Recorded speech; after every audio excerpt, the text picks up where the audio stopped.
il y a des poussées. Quand la lave va monter, c'est comme vous, il y a une foule de personnes. Quand il y a une foule de personnes, qu'est-ce que vous allez faire?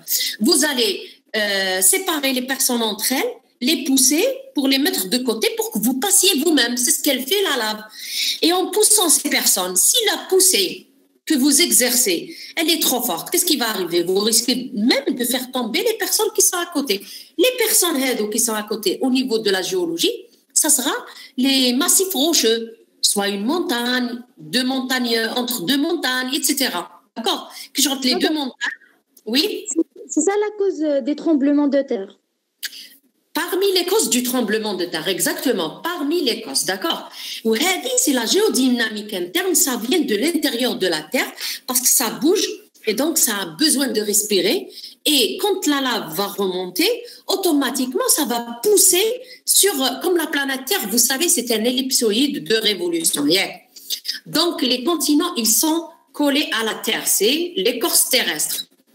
Quand cette écorce terrestre, c'est exactement, imaginez une boule, un gâteau sous forme de boule. Hein? Ce gâteau sous forme de boule. Si vous mettez un couteau, hein, oui, vous allez faire éclater cette boule. Ou sinon, ça sera exogène. Ça ne sera pas interne, puisque la boule de gâteau, elle n'est pas très chauffée. Par contre, si vous mettez un œuf à l'intérieur de cette boule de gâteau, vous fermez, vous le mettez dans le micro-ondes, à force de chauffer, l'œuf va exploser. Donc, un peu l'œuf, il va représenter le noyau de la planète Terre à l'intérieur. S'il explose, il va fracasser tout le gâteau au chocolat que vous avez sous forme de boule. D'accord? De toute façon, vous allez comprendre tout ça parce que je vais revenir en cours, en géophysique, en hydrogéologie, en TD de géologie. On va revoir tout ça. Même si vous ne comprenez pas certaines notions maintenant, ne vous inquiétez pas. Vous allez les comprendre soit en TD, soit en TP, quand on va sortir sur terrain. Parce que vous savez que en module de géologie, vous avez des sorties sur terrain qu'on va effectuer pour que vous voyez un peu tout ce qu'on est en train de faire en théorie. D'accord? Tout ce qui vient de l'intérieur de la Terre, ça sera la géodynamique interne. D'accord? Maintenant, on va passer à... Alors, voilà. Ça, c'est des exemples de discordance. Regardez, c'est des montagnes.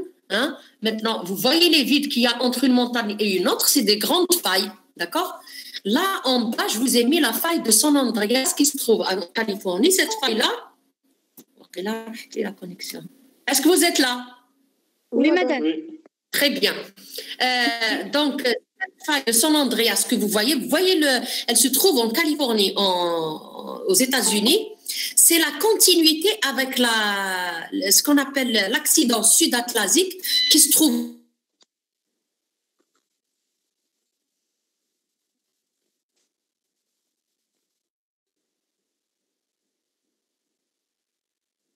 Dans le son, je que le gratis. Le son. Maintenant, non.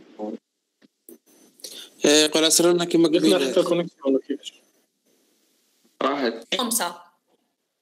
Et grâce à ces plis, d'ailleurs, quand l'Afrique s'est séparée de l'Europe, c'est là que les montagnes du Chenois, du Durdura, toutes ces montagnes-là du côté de Djidjel et tout, elles se sont formées parce que c'est des montagnes qui étaient au fond de la mer.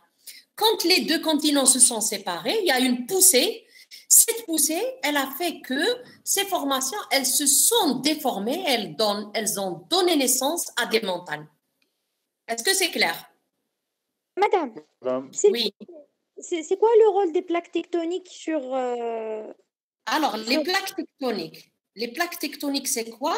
Nous, on est déjà sur une plaque tectonique africaine. D'accord?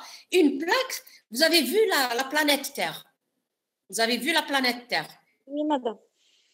Il y a l'écorce terrestre, c'est la couche superficielle sur laquelle nous vivons. Oui, c'est le sol. Et donc, les plaques, elles sont sur cette écorce terrestre. Les plaques eurasiatiques, européennes, américaines. Au départ, à la naissance de la Terre, elles étaient toutes collées. Ensuite, il y a eu des oueds, des océans, des mers qui se sont formées et elles ont séparé ces plaques. Et donc, ces plaques tectoniques, elles continuent leur mouvement jusqu'à présent. C'est pour ça, c'est parce que ces plaques tectoniques elles sont en train de bouger que il y a des séismes qu'on ressent de temps en temps dans une région ou dans une autre.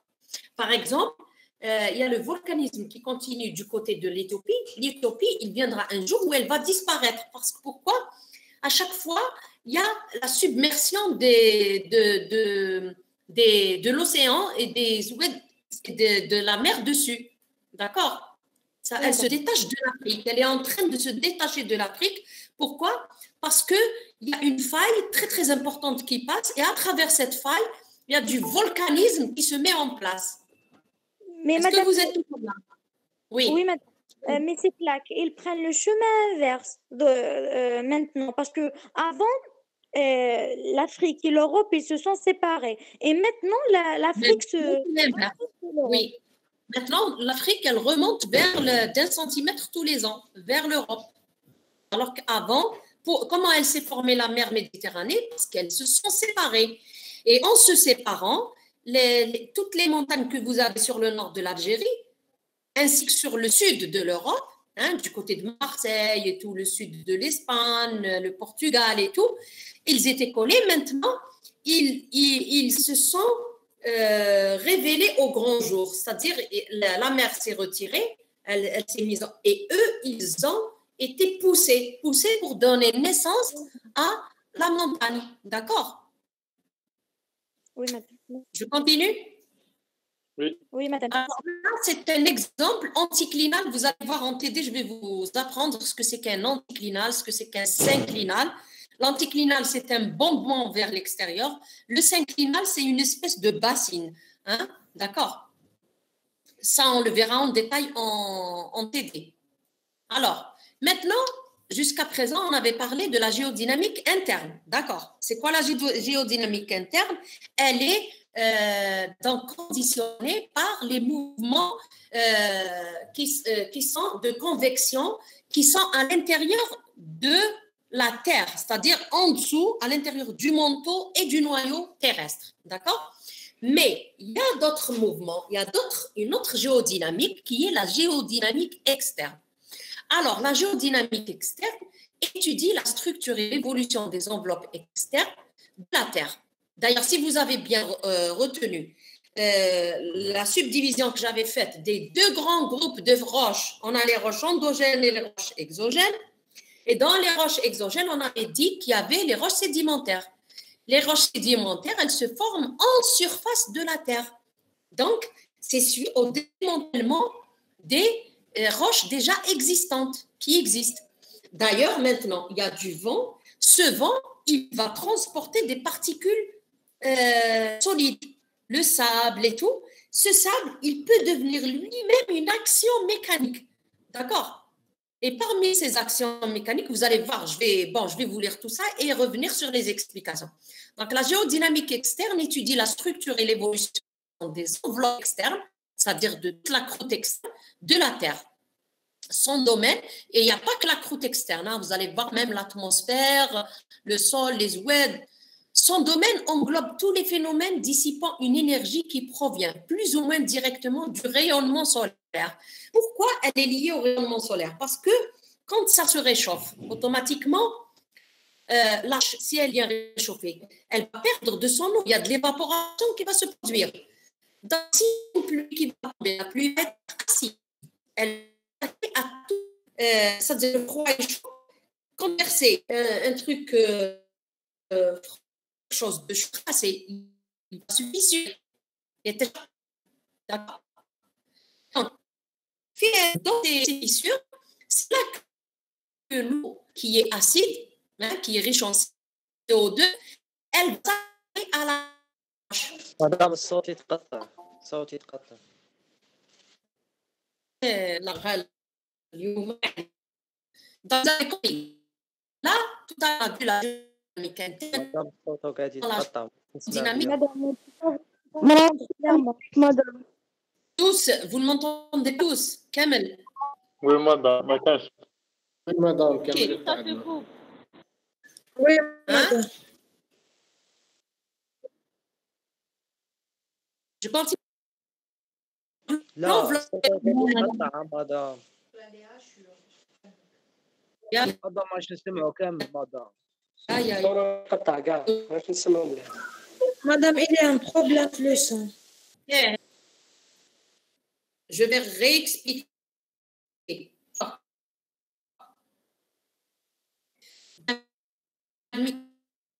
La géologie, la structure d'évolution, l'enveloppe externe, son domaine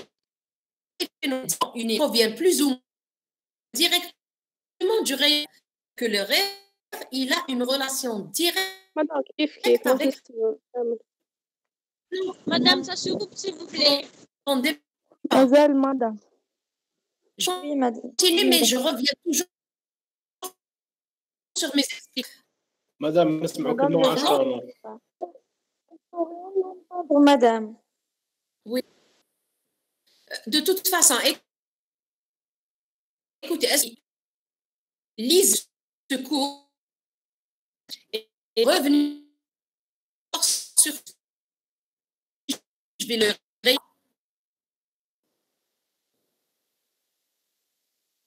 Allô?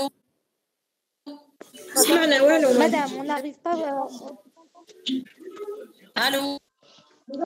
Il y a un coupeur de son. Oui, malheureusement. Toujours, des coupures de Oui, son. oui. Il n'y avait pas de coupure. Vous avez. Le son راهي تكون. Ok. ما على والو مدام.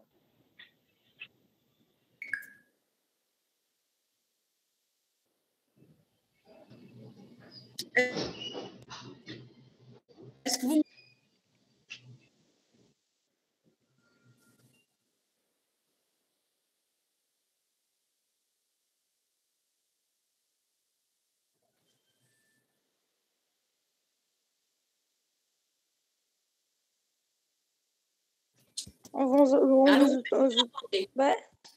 مدام الصوت قطع مش قاعدين نسمع. Même vous, je vous entends On a avec. du mal à vous entendre. Attendez, je vais voir s'il y a une option في Google, si je peux enregistrer.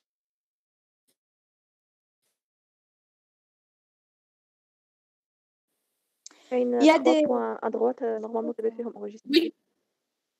Hein? كاين 3 La points à dernière fois, droite. je les ai vus.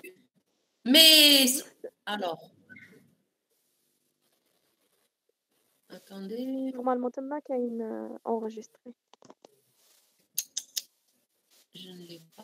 Vous n'avez pas, madame, Google administrateur? Je pense que c'est le problème. Non. Madame, لازم يكون عندك Google administrateur pour enregistrer. Voilà. Il faut que je demande à l'informaticien, il me donne la main. Il faut qu'il me donne la main. Parce que là, il n'y a pas le. Alors qu'hier, j'ai fait un enregistrement, mais qui n'a pas été sauvegardé. Je ne sais pas pourquoi. J'ai essayé pour le faire aujourd'hui avec vous. Vous m'entendez maintenant? Est-ce que je peux continuer? Oui, madame. Hein? Oui, madame. Très bien. Donc, comme je disais, l'enveloppe superficielle solide de la Terre, ou bien ce qu'on appelle la lithosphère, la croûte terrestre, hein, la lithosphère est entourée de plusieurs enveloppes fluides. D'accord? Les enveloppes fluides, c'est quoi? C'est ce qui est liquide. Fluide, c'est le liquide. Vous avez parmi ces enveloppes, donc l'hydrosphère, c'est tout ce qui est oued, lac, rivière, etc. Donc, l'hydrosphère est l'enveloppe liquide recouvrant près de 60% de la surface du globe terrestre. Et vous avez l'atmosphère qui est l'enveloppe gazeuse entourant la planète. Donc, vous voyez, ces enveloppes, elles sont en partie intégrante avec la planète Terre.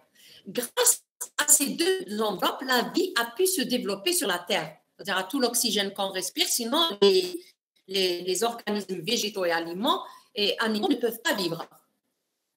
Et former une quatrième enveloppe superficielle, une enveloppe vivante qu'on appelle la biosphère. D'accord? Est-ce que vous m'entendez? Oui, madame. Voilà. Pourquoi? Parce que cette biosphère, elle va être parmi les phénomènes anthropiques qui vont apporter des changements à la planète Terre. Parce que l'homme, il peut aussi, lui, comme une géodynamique humaine qu'on appelle un phénomène anthropique, il peut apporter des changements à l'enveloppe externe de la Terre. Alors, l'atmosphère et l'hydrosphère sont des enveloppes dynamiques, donc elles bougent d'ailleurs, la preuve, avec un équilibre fragile. La preuve maintenant, comme l'atmosphère et l'hydrosphère sont très intimement liés à la planète Terre, il y a un réchauffement climatique qui touche justement cette planète Terre. Il est intéressant de comprendre leur mécanisme de déplacement et de transfert physique ou chimique afin de prévoir les éventuelles conséquences sur l'évolution de l'environnement planétaire. Pourquoi? Parce que tout simplement, il conditionne justement toute la planète liée, c'est-à-dire l'enveloppe interne, elle est indirectement liée à l'enveloppe externe. D'accord? Madame? Allô? Madame, Il y a toujours des coupures. Il y a toujours des coupures. Oui, madame. Oui, madame. كاين في les commentaires راهم يقولوا ما نسمعوا. C'est un problème de la connexion avec madame Belek. Il y a un petit bug. Et c'est au niveau de l'école. Même Thomas, ça se coupe. Même vous, quand vous parlez, ça se coupe. Alors, regardez bien l'érosion. L'érosion, en fait, c'est l'action mécanique de ces phénomènes de la géodynamique externe qui peut être le vent, d'accord, la pluie quand elle tombe sur une formation, ou alors la remontée du niveau marin. C'est-à-dire quand il y a une remontée de niveau marin, regardez bien sur la figure, vous allez voir le point C. Le point C, il est plus clair que le point B. Pourquoi? Parce que tout simplement, le point C, il est lessivé, c'est-à-dire qu'il perd un peu des minéraux sombres qui constituent cette roche. Alors, c'est des formes de dissolution par les eaux courantes et de ruissellement. C'est-à-dire qu'une roche, quand elle est traversée par de l'eau, généralement, il y a une interaction entre la roche et le liquide, c'est-à-dire entre le solide et le liquide. Donc, quand il y a une interaction entre les deux, il y a un échange d'ions. C'est une action chimique qui va se faire entre cette roche et l'eau. Généralement, quand l'eau, elle traverse une roche, elle va se charger en éléments minéraux qui étaient dans la roche. Madame, Oui. s'il vous plaît, on n'arrive pas à voir la figure. Ah bon? Oui, la figure dont vous avez parlé, j'arrive pas à la voir. Tout le monde n'arrive pas à la voir. Oui, madame. Oui, madame. Appuyez sur la géodynamique externe. Voilà. Attendez. Et là, vous la voyez? Est-ce que vous arrivez à la voir? Non, madame Mazal. C'est bizarre. Attendez, je vais arrêter le partage et refaire.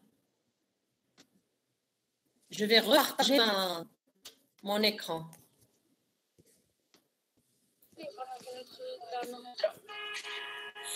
Est-ce que c'est bon?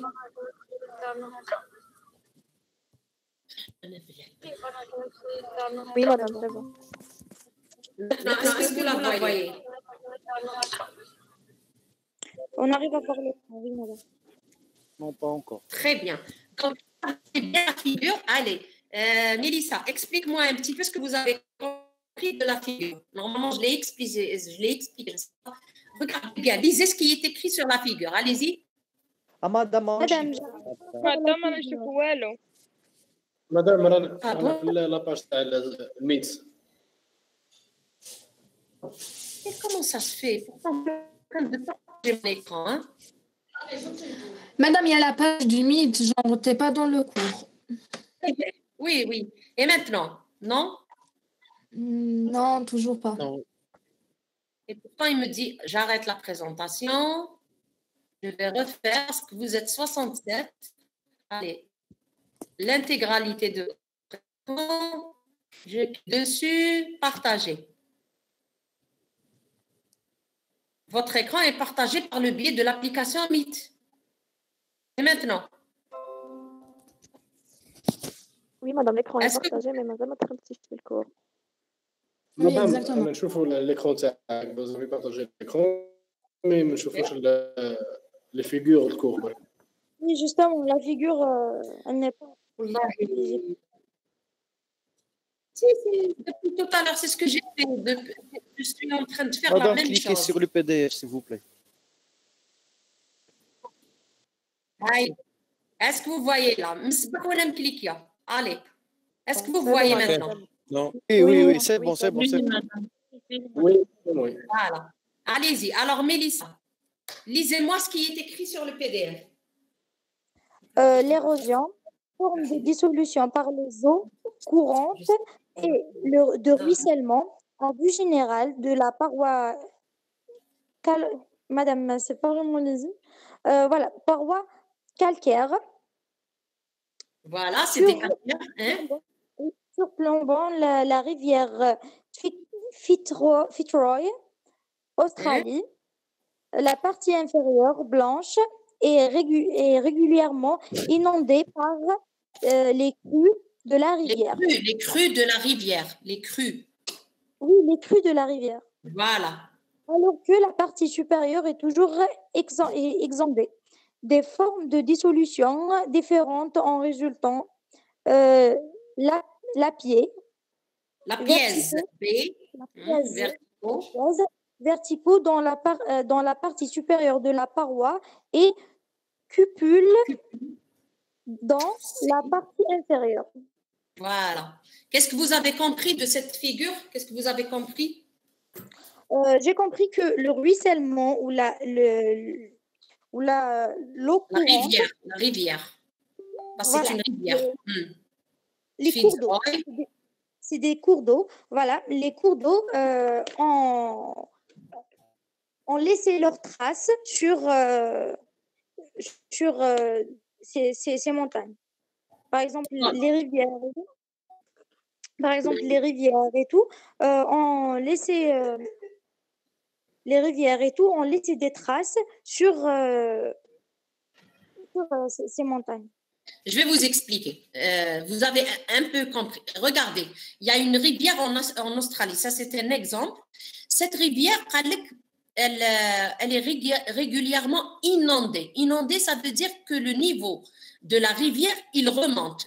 Il remonte jusqu'à la limite de C. C'est-à-dire le C, il est tout le temps inondé par l'eau de la rivière. Donc, qu'est-ce qui est arrivé? La formation rocheuse, elle a blanchi. Pourquoi elle a blanchi? Parce que tout simplement, quand l'eau pénètre dans cette roche, il remonte à cette roche, il lui prend des minéraux, il la lessive. Le lessivage, ça veut dire il y a un échange chimique, d'accord, entre la rivière et cette roche. Il lui prend les minéraux qui composent cette roche. C'est pour ça que en B, vous voyez que les lapiaises sont verticales, elles gardent leur couleur. Pourquoi? Parce qu'il n'y a pas eu un grand échange avec l'eau. Donc, il n'y a pas un échange d'ions. OK? Donc, la roche en haut, elle contient toujours les minéraux qui la composé. Alors qu'en bas, là où elle a blanchi, elle a été les minéraux, c'est-à-dire, et je vais vous expliquer. Regardez toutes les bouteilles d'eau que vous connaissez. Touja, la Lakhdija, enfin, et j'en passe. Toutes les bouteilles que vous prenez-les, regardez l'étiquette qui est dessus. Quand vous regardez l'étiquette qui est dessus, vous allez voir que la quantité de Ca, de Mg, de SO4, elle n'est pas la même sur toutes les bouteilles. Pourquoi, à votre avis? Parce que tout simplement, l'eau, quand on la récupère des sources, chaque eau, elle a traversé dans une région une roche différente de la roche. La roche qui était dans la Lakhdija n'est pas la même roche que, par exemple, du côté de Touja. C'est pour ça que la quantité en Ca, Mg, SO4 n'est pas la même dans toutes les bouteilles. D'accord? C'est pour ça que vous voyez que cette roche, elle est blanche, elle est blanchie. Pourquoi? Parce qu'elle est traversée par cette eau. Il y a un échange. Donc, elle lui enlève ses minéraux. Ils sont transportés. D'accord? Est-ce que vous avez compris? Oui, madame. Donc, les minéraux, ils ont été dissociés dans l'eau, c'est ça? Voilà, ils ont été dissous dans l'eau. Ils partent Voilà. avec l'eau. Voilà. Donc, c'est Et vous voyez une immigration. Voilà, ils migrent dans l'eau. Très bien. Alors, et vous voyez que là, je vous ai montré différents types de dissolution. On a des lapièces B, verticales, dans la partie supérieure de la paroi, et des cupules dans la partie inférieure. Des cupules, c'est des petits trous, comme vous voyez à droite. Regardez à droite, vous allez voir que, pourquoi? Parce que quand l'eau va remonter, son action, elle n'est pas mécanique, elle est plutôt chimique. D'accord? Donc, elle dissout, c'est-à-dire le contact direct entre l'eau et la roche.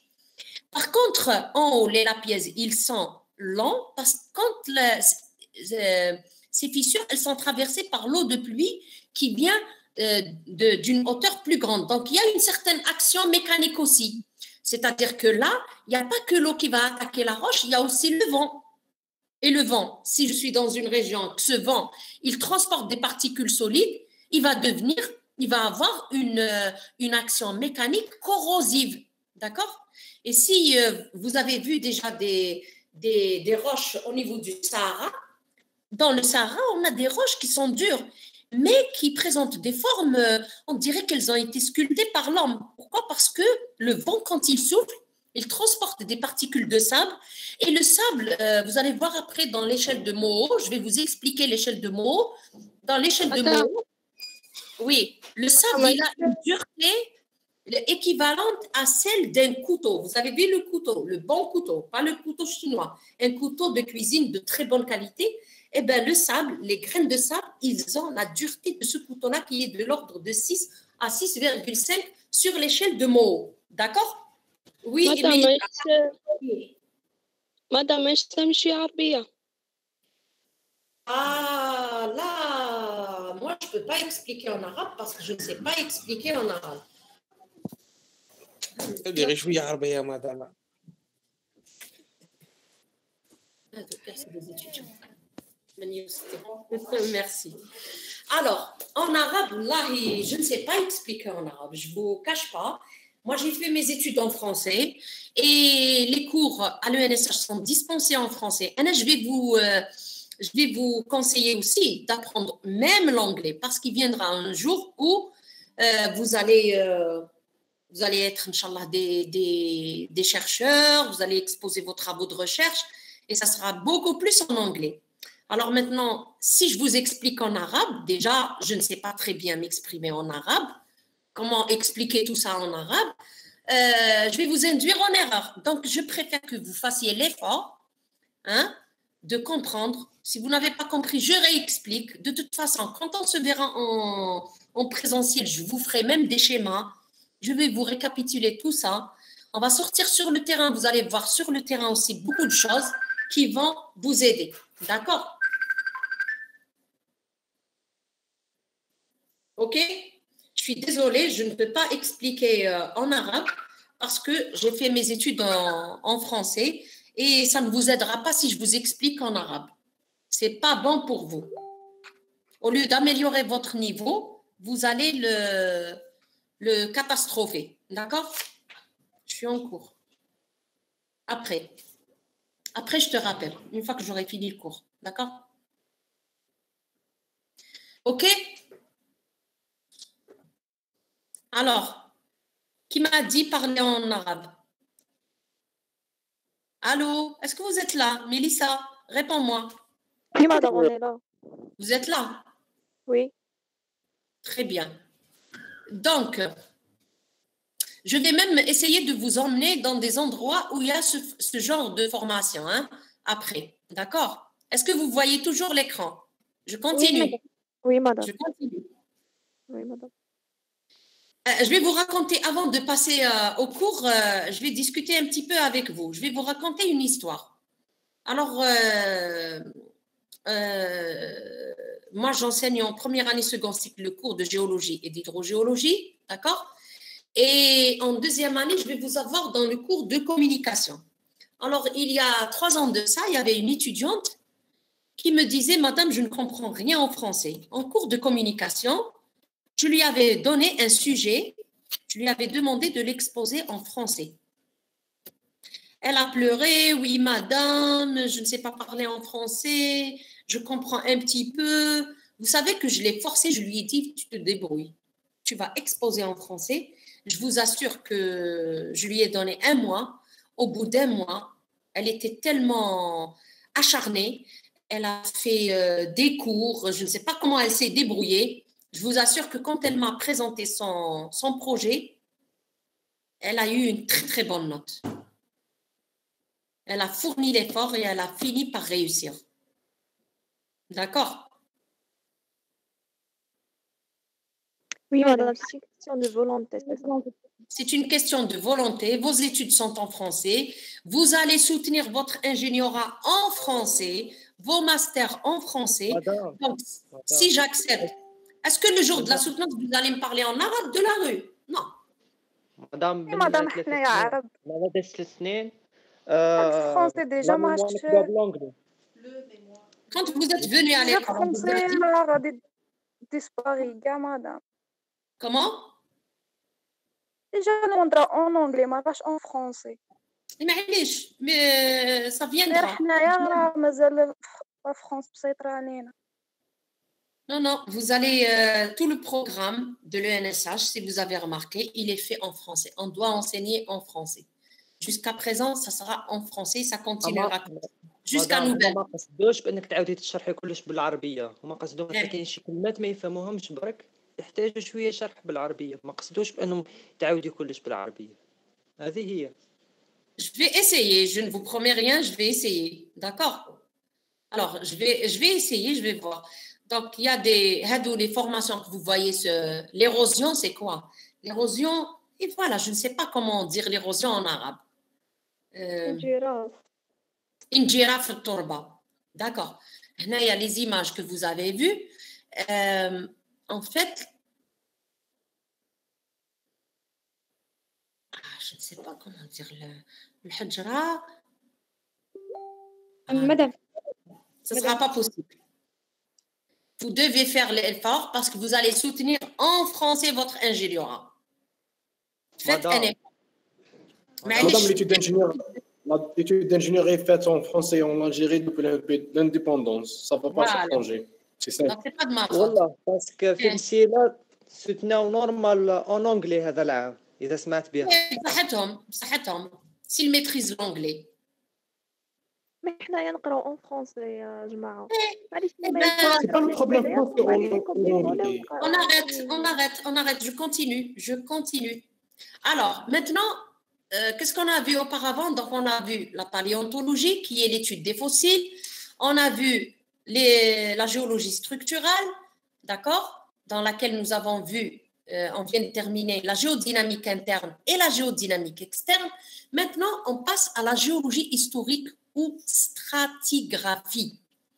Alors, la définition de cette géologie historique, ou bien qu'on appelle stratigraphie, d'ailleurs, je vous informe que là où on étudie la géologie, on ne forme pas un géologue, il n'est pas spécialisé dans les 5 hados que je vous ai expliqués. Chacun, il est spécialisé dans une... chacun est spécialisé quelque part, d'accord? Soit il est structuraliste, soit il est hydrogéologue, soit il est géologue stratigraphe, soit il est paléontologue, d'accord? On ne peut pas être spécialiste dans tout ça. On peut avoir des notions générales, c'est comme vous. Vous êtes hydraulicien, mais une fois que vous allez soutenir votre ingénierat, soit vous serez spécialiste en AEP, soit vous serez spécialiste en irrigation, soit vous serez spécialiste en assainissement, etc. D'accord? Donc, comment? C'est des autres. Bon, chez nous, non. En géologie, c'est des spécialités. Alors que vous, les hydrauliciens, c'est des options. D'accord? C'est pas aussi. Chez nous, c'est plus complexe, hein, la géologie stratigraphique. Comme le système classique, généralement, la géologie, on fait l'étude de la géologie au niveau d'université. Donc, à l'université, on a le master. Dès qu'on atteint notre licence, on a la spécialité qu'on va choisir et faire des recherches dans. Voilà. Donc, définition, la stratigraphie est la science qui étudie la succession des dépôts sédimentaires généralement arrangés en couches ou en strates. Je vais vous expliquer. Donc, qu'est-ce qu'elle étudie, la stratigraphie? La stratigraphie, elle étudie, imaginez les roches, c'est sous forme de couches. La roche, c'est une pâtisserie. D'accord? Imaginez, avec la couche qui est en superficie, l'écorce terrestre, c'est un morceau de pâtisserie. Un morceau de pâtisserie. Il est composé de quoi? Regardez l'image qui est en bas. Elle est composée d'une génoise, elle est composée d'une crème, elle est composée de fruits. Qu'est-ce qu'on met à l'intérieur d'une pâtisserie? On met tout ça. Hein? C'est comme un millefeuille. C'est comme un millefeuille. Eh bien, l'écorce terrestre, c'est comme une pâtisserie. Allez, je vais utiliser ces exemples-là pour vous expliquer. Ça vous va? Est-ce que ça vous va? Vous arrivez à comprendre? Oui, madame. Très bien. Est-ce que c'est tout le monde? Je veux entendre le oui, même ceux qui demandaient en arabe. Ça va? Oui. Alors, imaginez, la stratigraphie, qu'est-ce qu'elle étudie? Elle étudie comment les couches de la planète Terre, comment elles se sont déposées. Surtout, la stratigraphie, elle étudie les roches exogènes, beaucoup plus les couches sédimentaires. Pourquoi? Parce que les couches sédimentaires, c'est des roches exogènes qui se sont formées à la surface de la Terre. Donc, on a vu tout à l'heure que, quand la pluie, elle va tomber, elle lessive, ou la rivière, elle remonte, elle va lessiver, elle va dissocier la roche, elle lui prend de ses minéraux, d'accord? Les minéraux aussi, c'est comme des petites pierres, c'est des petites pierres. Donc, elle les transporte. Quand on est à une élévation, par exemple, en haut de la montagne, ces petites pierres, quand elles sont transportées par l'eau, où est-ce que la gravité, la loi de la gravité que vous connaissez tous, elle veut que les grains de sable, ils vont venir en bas et se déposer. En général, quand les petites particules, elles sont transportées, elles vont être déposées dans des parties très basses. Donc, généralement, les parties très basses, c'est les fonds des mers, les fonds des océans. D'accord? C'est pour ça qu'il y a des 400 millions d'années. Les montagnes de Durdura, les montagnes du Chenois, elles se sont déposées au fond de la mer. C'est pour ça quand vous allez, si vous vous baladez dans les montagnes de Durdura ou alors du Chenois ou alors du côté de Dijel, si vous regardez bien, vous allez trouver des fossiles. Le fossile, c'est quoi? C'est un organisme végétal ou animal ayant vécu autrefois dans les fonds marins. D'accord? Et quand après sa mort, il a été transformé, à force que les grains ils se déposent, ils vont former une espèce de couche. D'accord? Imaginez, vous prenez un sac de sable dans un bidon. Quand vous versez ce sac de sable de la hauteur de votre taille, vous le versez dans le bidon qui est plein d'eau. Le sable, qu'est-ce qu'il va faire? Il va se déposer au fond. Imaginez le premier sable que vous avez versé, il est gris foncé. Vous ramenez un sable blanc, vous allez le verser sur le même bidon. Qu'est-ce qui va arriver? Il y aura une couche gris foncé et au-dessus, il y aura une couche blanche. Eh bien, les couches, elles se sont déposées selon la loi de la gravité de cette façon-là. Et la logique dit que la couche qui s'est déposée, la première, va être la plus ancienne. D'accord? Parce que c'est elle qui s'est déposée la première. Est-ce que vous êtes d'accord avec moi? Oui, madame. La couche l'oula, elle est par exemple, à 14h14 minutes. La couche est à 14h20 minutes. Laquelle est plus ancienne? La première. La première, 14h14 minutes. Eh bien, la couche qui s'est déposée il y a 200 millions d'années est plus ancienne que la couche qui s'est déposée il y a 100 millions d'années. Vous êtes d'accord avec moi? Il faut réfléchir. Il faut dire comme en géologie, chaque couche, a minimum une centaine de millions d'années qu'elle s'est déposée. D'accord? Donc, la stratigraphie, elle va vous permettre de retrouver la datation des couches de la Terre. La division de base, comment on divise les couches de la Terre? c'est ce qu'on appelle un étage, défini par un affleurement. C'est quoi un affleurement? Comme vous suivez sur la diapo. Un affleurement, c'est la roche qu'on peut voir à l'œil nu, c'est-à-dire en surface. Parce que toute roche qu'on ne peut pas voir à l'œil nu, on ne peut pas l'appeler affleurement. C'est une roche endogène, elle est cachée. D'accord? Alors cet affleurement, c'est-à-dire tout ce que je peux voir, je marche sur le terrain, hein, en tant que géologue, ou l'entouma en tant qu'hydraulicien, quand on va sortir sur le terrain, toutes les roches que vous allez voir en surface, ça sera ce qu'on appelle des affleurements. Répétez derrière moi, la roche qui est en surface s'appelle un affleurement. La roche qui est en surface, elle s'appelle. C'est un affleurement. Un affleurement. Affleurer, c'est حاجة اللي تجي من الفوق. ماشي مخبية. Un affleurement, c'est quelque chose qu'on peut voir, oui, qui sert en quelque sorte. Et ça se coupe. Il faut trouver une solution à. Non, je gagne سمعوني. Et en plus, mes chers étudiants, ils demandent à ce que je leur parle en arabe. Après. Alors, je continue. Donc, toute roche qu'on voit en surface, Djbel Djardjara, Djbel Chenois, la nappe de la Mitidja, toute roche que vous verrez en surface, ça sera un affleurement. D'accord? Zid, qui zid kelmet affleurement type, si je rajoute le mot type, ça veut dire c'est un qui sert en quelque sorte d'étalon et que l'on nomme stratotype, c'est-à-dire qu'il y a des affleurements types.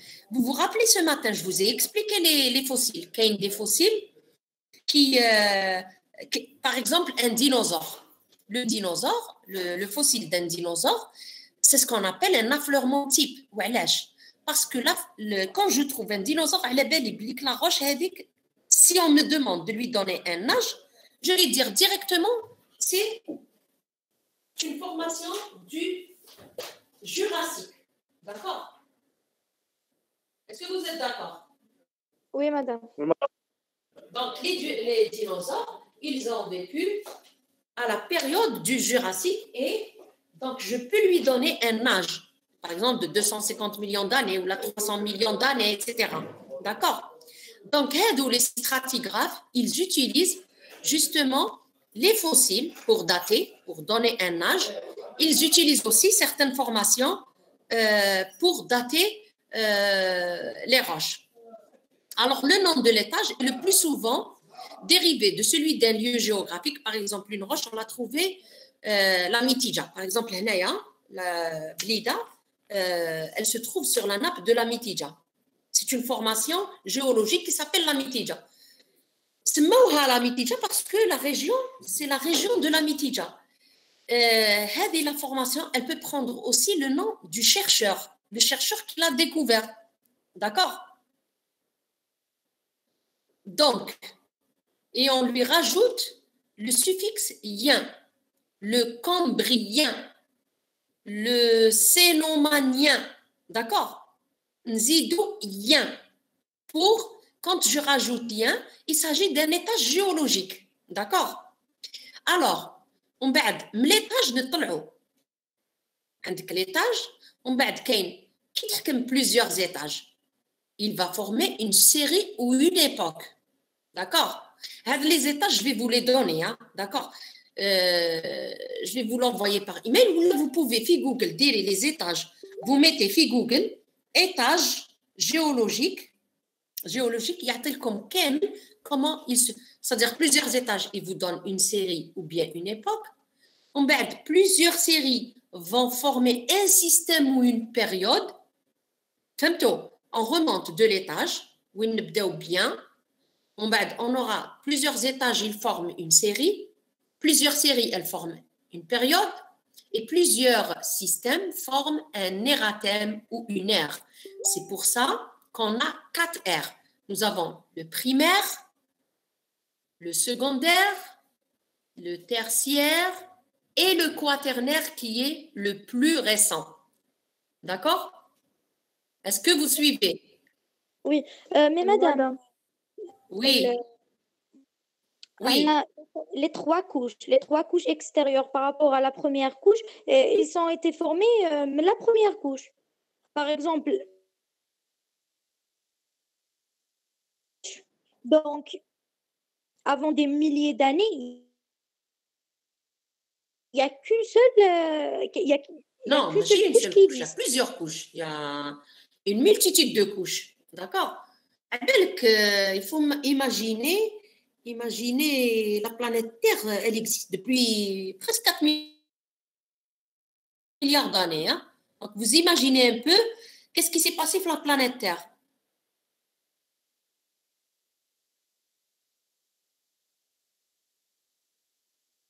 Une phase de quoi?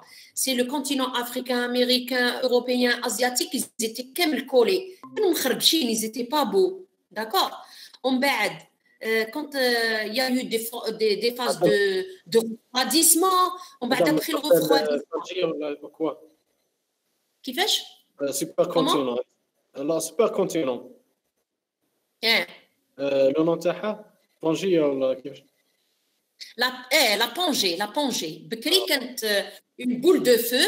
Quand elle a هذيك la boule de feu, parce que la planète Terre c'était une boule de feu, hein? Oui, madame. Elle a commencé à se refroidir. On commence à se refroidir. بدا الماء يخرج. بداو التشققات. ومن بعد التشققات هذوك ils ont poussé. Il y a eu formation تاع les plaques tectoniques. فهمتي؟ Les plaques tectoniques واش كاين فوقهم؟ كاين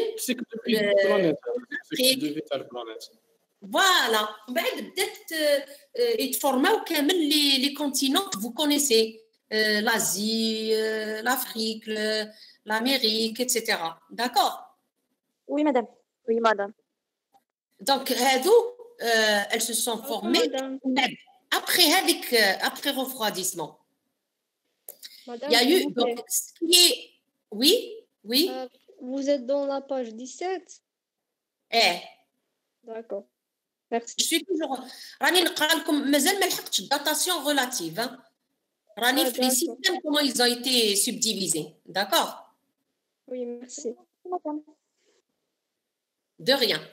Ne vous inquiétez pas, je vais vous rassurer, mes chers enfants. Vous savez que vous n'êtes pas les seuls. Il y avait des étudiants qui pleuraient, qui me disaient on ne comprend rien, c'est du chinois et tout. Mais vous allez voir que, c'est vrai, peut-être il dit comme un peu, vous n'avez pas très bien compris, mais au fur et à mesure que j'avance dans le cours, surtout quand on va arriver à l'hydrogéologie, d'accord? Oui, madame. Ne vous inquiétez pas. Il faut pas... Je vais essayer de trouver, je ne sais pas s'il y a une vidéo ou la explicative, comment la Terre s'est formée. D'accord? Je vous la diffuse et vous explique en même temps. Je vais la chercher. Si je la J'ai vu quelques vidéos sur Internet pour voir comment la Terre était formée et tout. J'ai compris le principe. C'est juste à propos qui n'a d'où elle a la Terre. Quand on parle de la Terre, généralement, la Terre, on l'imagine, c'est la phase extérieure, pas vraiment les couches intérieures. C'est pour ça, les couches intérieures, pour nous, c'est depuis ces couches-là qu'on avait le sol. Par exemple, la formation du sol, elle était de la couche intérieure de la Terre. Elle était formée par les cailloux et tout. Non, mais vous allez comprendre, ne vous inquiétez pas. Vous allez petit à petit comprendre tout ça, d'accord? Je veux entendre d'accord de tout le monde. Hein? Ne vous inquiétez pas. Déjà, quand on va sortir sur terrain, je vous assure, j'ai accompagné depuis 2004, moi je fais ce cours.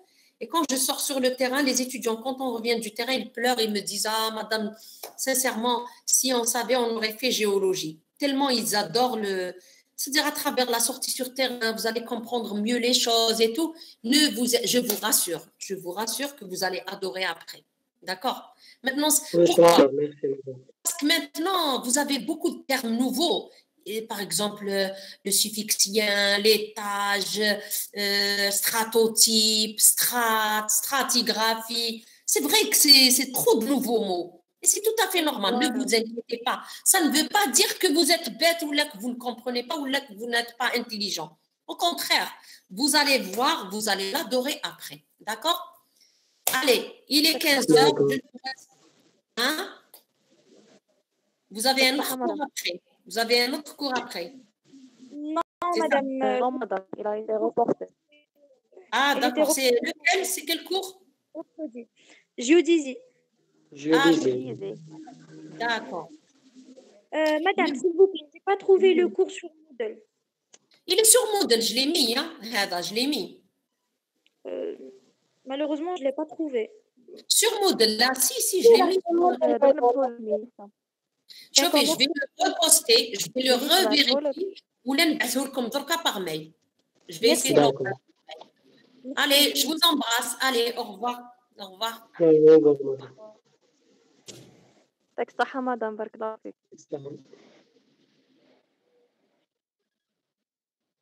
خرجت كما نقولوا يعطيك الصحة.